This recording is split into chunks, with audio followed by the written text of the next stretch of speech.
Hi, hello friends. Welcome to my channel. This video is sponsored by BuyMode shopping app. BuyMode e-shopping application is one of the online shopping app. Now you can download Google Play Store and App Store. வாங்க வீடியோக்குள்ள போகலாம். இன்னைக்கு நம்ம பார்க்க போகிற special recipe நல்ல ஒரு பாரம்பரியமான ஆரோக்கியமான ஒரு ரெசிபி சுக்குமல்லி காப்பி பொடி. அவசியம் நம்ம வீட்டில் செஞ்சு வச்சுக்க வேண்டிய ஒரு அருமையான ஒரு நல்ல மருத்துவ குணம் கொண்ட ஒரு பொடிங்க. சுக்குமல்லி காப்பி ஒரு அருமையான ரெஃப்ரெஷிங் ட்ரிங்க்கு. நம்ம ஜீரண சக்தி அதிகப்படுத்துறக்கும், பிளட் ஃப்ளோவை சீராக வச்சுக்கிறக்கும், கபத்தை கரைச்சி விடுறக்கும் ரொம்ப ரொம்ப நல்லதுங்க. இதில் நிறைய நன்மைகள் இருக்குது. அடிக்கடி டீ காஃபி குடிக்கிற பழக்கம் இருக்கிறவங்களுக்கு அசிடிட்டி தான் ரிசல்ட்டாக இருக்கும். பட் நம்ம தமிழ் சமையலில் பாரம்பரியமாக இருக்கிற இந்த சுக்குமல்லி காப்பியெல்லாம் ரொம்ப ரொம்ப நல்லதுங்க.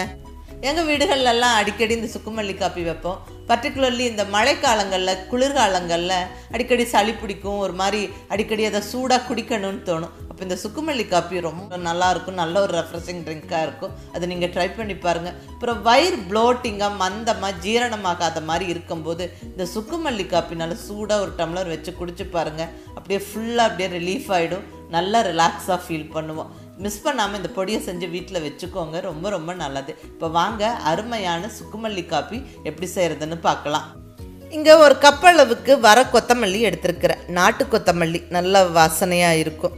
இதோட வெயிட் பார்த்திங்கன்னா கிட்டத்தட்ட 60 கிராம். நான் வெயிட் போட்டுட்டு தான் சொல்கிறேன். அடுத்தது சுக்கு, காய்ஞ்ச இஞ்சி, அதுதான் சுக்கு. இந்த சுக்குக்கு நிறைய மருத்துவ பயன்கள் இருக்குங்க, ரொம்ப நல்லது. ஸோ இப்போ சுக்குமல்லி காப்பிக்கு மல்லியும் சுக்கு எடுத்து வச்சாச்சு. மல்லியோட அளவு 60 கிராமு, சுக்கோட அளவு 40 கிராம் எடுத்துருக்கிறேன். அடுத்ததாக நல்ல ஒரு ஃபுல் டேபிள் ஸ்பூனுக்கு மிளகு. சுக்குலி கொஞ்சம் காரல் இருக்கும், அது கூட இந்த மிளகும் சேர்த்து நம்ம அந்த காஃபி பொடி செஞ்சு வைக்கும்போது ரொம்ப ரொம்ப நல்லதுங்க. கபத்தை கரைக்கிறதுக்கு ரொம்ப ஹெல்ப்ஃபுல்லாக இருக்கும், நல்ல இன்ட்ரெஸ்டிங்கான டேஸ்ட்லேயும் இருக்கும். இங்கே மிளகு ஒரு ஃபுல் டேபிள் ஸ்பூன் எடுத்துருக்கிறேன். அடுத்ததாக ஒரு 7-8 ஏலக்காய். இந்த ஏலக்காய்க்கும் நிறைய மருத்துவ குணங்கள் இருக்குங்க. நம்ம பிளட் ஃப்ளோவை சீராக வச்சுக்கிறதுக்கு ரொம்ப ஹெல்ப்ஃபுல்லாக இருக்கும். மனசு கொஞ்சம் இரிட்டேட்டாக, ஸ்ட்ரெஸ்ஃபுல்லாக இருக்கும்போது இந்த ஏலக்காய் ஒன்று வாயில் போட்டால் கொஞ்சம் சாந்தமாகும். ஸோ நம்ம ரெஃப்ரெஷிங் ட்ரிங்க்லேயும் இந்த ஏலக்காய் போடுறது ரொம்ப நல்லது. இப்போ அடுத்தது இனிப்புக்கு பனங்கற்கண்டு நான் இங்கே சேர்த்துக்கிறேன். பனங்கற்கண்டு சேர்க்கலாம், நாட்டு சக்கரை, வெல்லம், கருப்பட்டி எது வேணாலும் சேர்க்கலாம். பட் பர்டிகுலர்லி சுக்குமல்லி காப்பிக்கு நம்ம வெல்லம், நாட்டு சக்கரை, பனங்கற்கண்டு இதெல்லாம் சேர்க்கறது தான் நல்லது. டேஸ்ட்டும் ரொம்ப நல்லாயிருக்கும், நம்மளுக்கு அந்த மருத்துவ குணங்களும் முழுமையாக கிடைக்கும். இங்கே தேவையான பொருட்களெல்லாம் எடுத்து வச்சாச்சுங்க. இனி அடுத்தது நம்ம சுக்குமல்லி காப்பி பொடி செய்ய ஸ்டார்ட் பண்ணிடலாம்.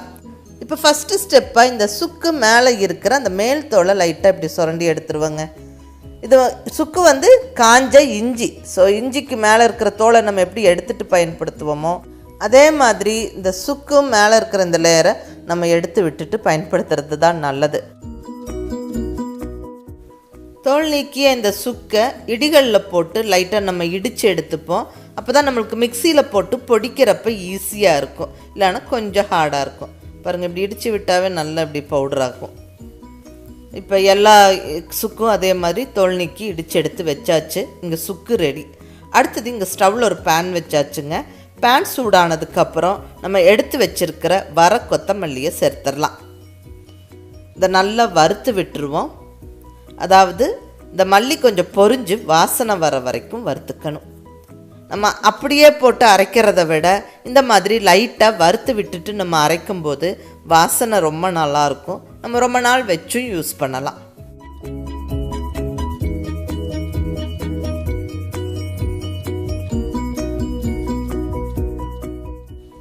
பாருங்கள், மல்லி நல்லா வறுபட்டுருச்சு, நல்ல வாசனை வருது. அவ்வளோதாங்க. இதை எடுத்து நம்ம ஒரு தட்டில் போட்டு நல்லா ஆற விட்டுறலாம். அடுத்ததாக நம்ம எடுத்து வச்சுருக்கிற 1 டேபிள் ஸ்பூன் அளவுக்கு மிளகு நல்லா இந்த சூடான பேனில் போட்டு வறுத்து விட்டுறலாங்க. இப்படி ஒவ்வொரு பொருளும் நம்ம வறுத்துட்டு அரைக்கும்போது நல்லா அரைப்படும், வாசனையும் நல்லாயிருக்கும், ரொம்ப நாள் வச்சும் யூஸ் பண்ணலாம். நல்லா வறுபட்டுருச்சு. இதுவும் எடுத்து அதே தட்டில் போட்டு விட்டுருவோம். அடுத்ததாக ஏலக்காய், ஒரு 8 ஏலக்காய். இது நல்லா ட்ரை ரோஸ்ட் பண்ணிடுவோம். பொடிக்கிறதுக்கு ஈஸியாக இருக்கும், நல்லா பொடிஞ்சிரும், வாசனையும் நல்லா தூக்கலாக இருக்கும். அவ்வளோதாங்க, ஏலக்காயும் வறுப்பட்டுருச்சு. இதை எடுத்து அதே தட்டில் போட்டுடலாம். அடுத்தது கண்டிப்பாக ஸ்டவ்வை ஆஃப் பண்ணி விட்டுட்டு இந்த சுக்கு சேர்த்து லைட்டாக வறுத்து விட்டு இந்த மல்லியோடு சேர்த்துருங்க. நல்லா கொஞ்சம் ஆறுனதுக்கப்புறமா மிக்ஸி ஜாரில் எல்லாமே கம்ப்ளீட்டாக சேர்த்து விட்டு நல்லா ஃபைன் பவுடர் ஆக்கிக்கணும். எல்லாமே சேர்த்தாச்சு. இந்த ஸ்டேஜில் நம்ம இந்த சுக்குமல்லி காப்பிக்கு பனங்கற்கண்டு சேர்க்கிறதா இருந்தால் மட்டுமே இந்த பனங்கற்கண்டும் நம்ம இந்த மல்லி சுக்கோடு சேர்த்தே அரைச்சி வைக்கலாங்க. பட் இதுவே நம்ம நாட்டு வெல்லம் நாட்டு சக்கரை இல்லை கருப்பட்டி சேர்க்கிறதா இருந்தால் அது சேர்த்து அரைச்சி வைக்க முடியாது. பனங்கற்கண்டு ஓகே, பட் பெட்டர் நம்ம தனித்தனியாக அரைச்சிக்கிறது தான். இன்றைக்கி நான் தனித்தனியாகவே உங்களுக்கு அரைச்சி காமிச்சிட்றேன். அது நல்லதும் கூட, ஏன்னா டேஸ்ட்டுக்கு தகுந்த மாதிரி நம்ம இனிப்பை அட்ஜஸ்ட் பண்ணி சேர்த்துக்கலாம். இப்போ இங்கே வறுத்த மல்லி சுக்கு இதெல்லாம் நல்லா அரைச்சாச்சுங்க. பாருங்கள், இந்த அளவுக்கு அரைச்சிக்கணும். ஸோ இங்கே சுக்குமல்லி காப்பிக்கு காஃபி பொடி ரெடி. அடுத்தது பனங்கற்கண்டு தனியாக பொடிச்சு எடுத்து வச்சுட்டேன். பாருங்கள், பனங்கற்கண்டு பொடியும் ரெடி ஆயிடுச்சு. நல்ல ஃபைன் பவுடராக இருக்குது. ரெண்டையுமே நம்ம தனித்தனியாக ஸ்டோர் பண்ணி வச்சுட்டு வேணுங்கிற அளவுக்கு இந்த பனங்கற்கண்டு பொடி சேர்த்து நம்ம காஃபி வைக்கலாம். அவ்வளோதாங்க, சுவையான சத்தான சுக்குமல்லி காப்பி பொடி ஜம்முன்னு ரெடி ஆயிருச்சு. மிஸ் பண்ணாமல் ட்ரை பண்ணி பாருங்கள், ரொம்ப நல்லாயிருக்கும், ரொம்ப நல்லதும் கூட. இப்போ இங்கே பனங்கற்கண்டு பொடியும் ரெடி, சுக்குமல்லி காப்பி பொடியும் ரெடி. இப்போ அடுத்தது நம்ம சுக்குமல்லி காப்பி எப்படி வைக்கிறதுன்னு பார்க்கலாங்க. இங்கே காஃபி பாத்திரத்தில் ஒரு 2 டம்ளர் தண்ணி சேர்த்துக்கிறேன்.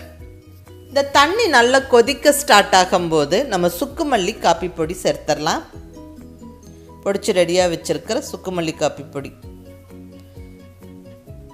2 டீஸ்பூன் சேர்த்தாச்சு. இது நல்லா கொதிச்சு வரட்டும். கொதிச்சு அந்த எசன்ஸ் எல்லாம் உள்ள நல்லா இறங்கணும். இப்போ இதில் பனங்கற்கண்டு பொடி சேர்த்துடலாங்க. உங்கள் இனிப்புக்கு தகுந்த மாதிரி நீங்கள் எந்த அளவுக்கு இனிப்பு சேர்த்துக்குவீங்களோ அதுக்கு தகுந்த மாதிரி சேர்த்துக்கோங்க. பனங்கற்கண்டு பொடி தான் சேர்க்கணுன்ட்டு இல்லை, நாட்டு சர்க்கரை, கருப்பட்டி இல்லை வெள்ளை சர்க்கரையும் சேர்க்கலாம். பட் வெள்ளை சர்க்கரையை விட இதெல்லாம் தான் ரொம்ப நல்லது. கருப்பட்டி, நாட்டு சர்க்கரை, பனங்கற்கண்டு இதெல்லாம் தான் ரொம்ப ரொம்ப நல்லது. எல்லாம் சேர்த்தாச்சு. நல்லா கொதிச்சிருச்சு. நல்லா கமகமன்னு வாசனையாக இருக்குங்க. இப்போ இதை வடிச்சிடலாம். அவ்வளோதாங்க, சுவையான சுக்குமல்லி காப்பி ஜம்முன்னு ரெடி ஆயிடுச்சு. நல்ல வாசனையாக இருக்குது. இதை நம்ம டம்ளரில் ஊற்றிட்டு அப்படியே குடிக்கலாம். பால் சேர்க்க விருப்பப்படுறவங்க பால் சேர்த்தும் குடிக்கலாம். நான் இங்கே பால் சேர்த்து தான் கலக்கிறேன். நல்லா கொதித்த பாலை கொஞ்சம் கொஞ்சம் இந்த காஃபியில் சேர்த்துக்கலாம். பால் சேர்த்துட்டு நல்லா கலந்து விட்டுடலாம். அவ்வளோதாங்க, சுட சுட அருமையான சுக்குமல்லி காப்பி ஜம்முன்னு ரெடி ஆயிடுச்சு. குடிக்க